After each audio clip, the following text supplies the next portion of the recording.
안녕하세요. 새해 처음 인사드립니다. 모두 새해 복 많이 받으십시오. 오늘은 1월 14일 금요일입니다.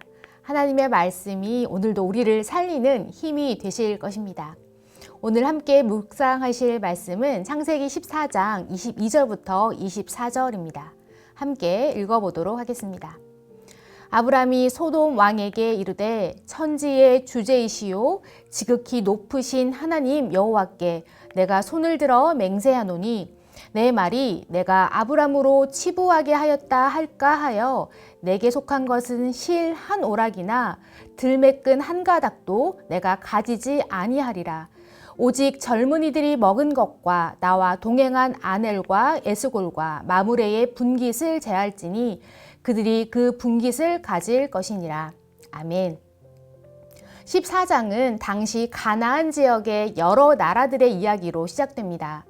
이곳에 등장하는 나라들의 지리적인 위치가 정확하지는 않지만 아마도 주변에 있는 나라들끼리 연맹체를 이루어 벌어진 전쟁으로 보입니다.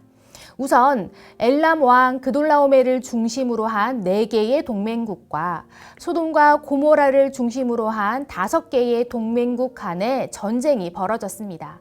전쟁의 원인은 소돔을 중심으로 한 동맹국들이 12년 동안 섬겨오던 그돌라오메를 배반했기 때문이었습니다.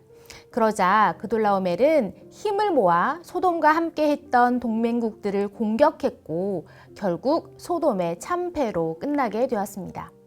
그리고 소돔에 살고 있던 아브람의 조카 롯이 포로로 잡혀가게 됩니다. 롯이 잡혔다는 소식을 들은 아브람은 자기 집에서 기르고 훈련된 자 318명을 데리고 가서 롯과 또 빼앗겼던 재물들을 모두 찾아오게 됩니다. 5개의 연합군도 물리치지 못했던 이들을 아브람은 고작 318명으로 당당하게 이기고 자신의 조카를 잘 데려온 것으로 이 사건은 마무리됩니다. 사실 이 사건과 아브람은 직접적인 연관성은 없었습니다. 하지만 우리는 이 사건을 중심으로 벌어졌던 롯과 아브람의 선택에 유념할 필요가 있습니다. 한 번의 선택이 놀라운 결과를 가져오기 때문입니다. 첫째, 롯의 선택입니다.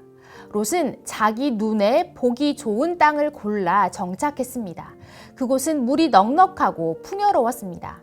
그리고 그곳에서 점점 장막을 옮겨가더니 소돔에까지 이르게 됩니다. 그런데 문제는 그 다음에 있습니다. 창세기 13장 13절은 소돔 사람들이 여호와 앞에 악하며 큰 죄인이었다고 말씀합니다. 소와 양이 많기 때문에 물이 넉넉하고 풍요로운 땅을 선택하는 것은 너무 당연합니다. 하지만 그 땅이 하나님 앞에 악하였다면 반드시 다시 생각을 했어야 합니다. 그렇다면 롯은 소돔이 이렇게 악하였다는 것을 몰랐을까요? 창세기 19장에 나오는 소돔의 모습이라면 몰랐을 리가 없었을 겁니다. 하지만 롯은 그 땅을 선택했습니다. 어쩌면 자신은 그곳에서도 믿음을 지킬 수 있을 거라고 생각했을지도 모르겠습니다. 하지만 결과적으로 롯은 그곳에서 믿음을 지키지 못했고 오히려 그 땅에서 포로가 되어버렸습니다. 그리고 이 일을 겪고도 롯은 계속 소돔 땅에 남아 있습니다. 롯은 진짜 중요한 것이 무엇인지 알지 못했습니다. 우리에게 무언가를 선택해야 할 순간이 올 때 내 눈에 보이는 이익도 중요하지만 그것을 넘어 온 세상의 주인이신 하나님 앞에서 바른 선택을 할 줄 알아야 합니다. 이것은 절대로 쉬운 일은 아닐 것입니다. 하지만 하나님의 백성들은 하나님을 생각하며 살아야 합니다. 하나님 앞에 바른 것이 무엇인지를 늘 고민하며 선택할 수 있는 지혜를 주시길 기도합니다. 둘째, 아브람의 선택을 살펴보겠습니다. 전쟁에서 승리한 아브람은 조카와 그의 재물과 잡혀갔던 사람들을 모두 데리고 돌아왔습니다. 아브람의 승전 소식이 들리자 2사람이 나와서 아브람을 영접합니다. 한 사람은 소돔 왕이었고 또 한 사람은 살렘 왕 멜기세덱입니다. 멜기세덱은 왕이었지만 동시에 지극히 높으신 하나님의 제사장이었다고 설명합니다. 멜기세덱은 이곳에서 떡과 포도주를 가지고 아브람을 맞이하는데 그의 말이 참 놀랍습니다. 창세기 14장 19절과 20절입니다. 그가 아브람에게 축복하여 이르되 천지의 주제이시요 지극히 높으신 하나님이여 아브람에게 복을 주옵소서. 너희 대적을 내 손에 붙이신 지극히 높으신 하나님을 찬송할지로다. 아멘.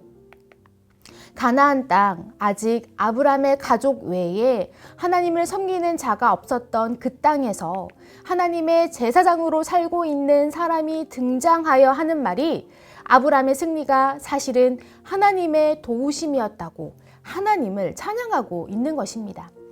멜기세덱의 이 말을 아브람도 들었고 소돔 왕도 함께 들었습니다. 그런데 이 두 사람의 반응은 너무 달랐습니다. 아브람은 멜기세덱의 찬송을 듣고 그 자리에서 소득의 10분의 1을 멜기세덱에게 바칩니다. 왕 멜기세덱이 아니라 하나님의 제사장 멜기세덱에게 바치는 예물, 곧 하나님께 드리는 감사의 예물입니다. 아브람은 자신의 승리가 하나님에게서 온 것을 잘 알았고 그래서 하나님께 감사를 드리는 것이죠. 반면 소돔 왕의 반응은 달랐습니다. 소돔 왕은 그저 자신의 이익만을 생각하며 잡혀갔던 사람들은 자신에게 돌려주고 물품은 아브람 너가 가지라고 말합니다. 마치 선심을 쓰듯 말이죠. 그런 소돔 왕을 향해 아브람이 말합니다. 22절입니다. 아브람이 소돔 왕에게 이르되 천지의 주제이시요 지극히 높으신 하나님 여호와께 내가 손을 들어 맹세하노니 내 말이 내가 아브람으로 치부하게 하였다 할까 하여 내게 속한 것은 실 한 오락이나 들매끈 한 가닥도 내가 가지지 아니하리라. 아브람은 이 전쟁의 승리가 하나님에게서 왔고 자신의 삶도 하나님의 손에 있음을 알고 있었습니다. 그러니 혹시라도 소돔 왕의 재물로 부자가 되었더라는 말이 나오지 않도록 분명히 선을 긋고 있는 것이죠. 그러면서도 자신과 함께 고생한 자들의 몫은 정확히 가져옵니다. 사실 이 전쟁에서 승리한 아브람은 모든 재물의 권리를 가진 자였습니다. 그런데도 소돔 왕이 도와주었다는 말이 나올까봐 자신의 당연한 권리를 거부하고 함께 동역한 자들의 몫을 챙겨줍니다. 이것이 옳은 일이기 때문입니다. 아브람은 내 삶의 주인이 누구이신지 분명히 알았고 그 믿음으로 행동했습니다. 전리품을 취할 수 있었으나 하나님의 영광을 가리게 될까봐 재물을 거절했고 비록 나는 거절했으나 함께 수고한 자들을 위한 몫은 정당하게 챙겨주었습니다. 이것이 롯과의 큰 차이점입니다. 하나님은 아브람을 통해 하나님의 백성을 만드시고 하나님의 나라를 만들어 가실 것입니다. 아브람은 하나님 나라의 첫 번째 백성이 되는 것이죠. 이 첫 번째 백성 아브람은 이 세상의 부와 명예가 그리고 우리의 생명이 다 하나님께 있음을 고백하였습니다. 그리고 앞으로 그가 만나게 될 수많은 선택의 순간에서 하나님이 그 기준이 되었습니다. 물론 이후에도 아브람은 여전히 실수하였지만 그렇게 하나님의 뜻을 선택하기를 연습했고 믿음의 조상이 되었습니다. 우리의 삶에 있어서 물질은 너무나 필요하고 중요합니다. 하지만 그것과 하나님의 영광을 두고 저울질할 수 없습니다. 내 눈에 보기에 좋은 것을 선택하는 것이 아니라 하나님의 눈에 좋은 것을 선택할 수 있는 자, 나에게는 당연한 권리이지만 하나님의 영광을 가리게 된다면 아까워하지 않고 거절할 수 있는 자, 나는 거절하였지만 마땅히 받아야 할 다른 사람의 몫은 챙겨주는 자, 이것이 믿음의 조상 아브라함의 선택이었고 우리의 삶이 되어야 할 줄 믿습니다.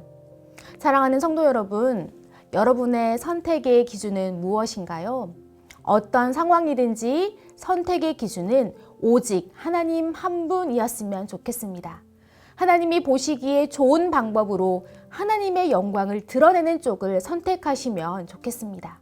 그래서 당장은 내가 손해를 입는 것처럼 보일지라도 우리의 삶의 주인은 하나님이시기에 결코 망하지 않을 것입니다. 천지의 주제이신 여호와 하나님이 나의 하나님 아버지가 되시기 때문입니다. 하나님의 편에서 하나님이 주신 복을 누리며 하나님을 찬양하는 2022년이 되시길 축복합니다. 함께 기도하시겠습니다. 천지의 주제이신 여호와 하나님이 나의 주인 되심을 고백합니다. 하나님, 우리가 무언가를 선택해야 되는 상황에 처했을 때에 다른 것보다 하나님을 먼저 생각할 수 있는 자들이 되게 하시고 성령께서 나와 함께 하사 주님의 편에 서고 주님의 영광을 드러내는 그런 복된 귀한 선택을 하는 주의 자녀들 될 수 있도록 축복하여 주옵소서. 감사드리며 예수님의 이름으로 기도합니다. 아멘.